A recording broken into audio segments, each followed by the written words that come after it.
میں نے ایک خاتون سے پوچھا کہ کیا آپ کو مردوں کے برابر حقوق ملنے چاہیے؟ تو اس نے ایک حیران کن جواب دیا۔ اس نے کہا کہ مجھے برابر کے حقوق نہیں چاہیے۔ میں نے تفصیل چاہی تو اس نے کچھ یوں بیان کیا، میرا جائیداد میں باپ کی طرف سے حصہ ہے، بھائی کی طرف سے حصہ ہے، بیٹے کی طرف سے حصہ ہے، خامد کی طرف سے حصہ ہے۔ جب میں مردوں کے برابر آ جاؤں گی تو میں ان حقوق سے محروم ہو جاؤں گی۔ میں کسی جگہ جاب کرتی ہوں تو مجھے جاب میں سہولت دی جاتی ہے، برابر کے حقوق میں میرا نقصان زیادہ ہے۔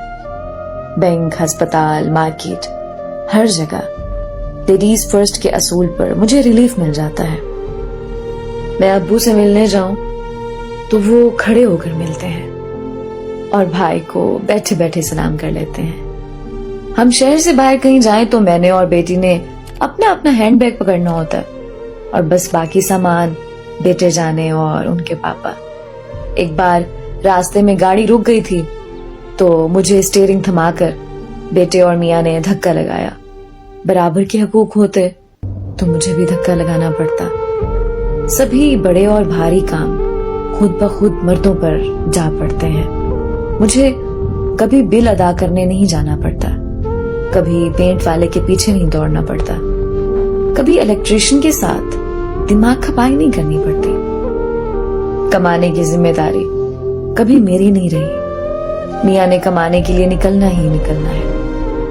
میں کبھی بھی کہہ دوں آج کچھ نہیں پکایا، گرمی لگ رہی تھی یا موڈ نہیں تھا، تو بازار سے کھانا آ جاتا ہے۔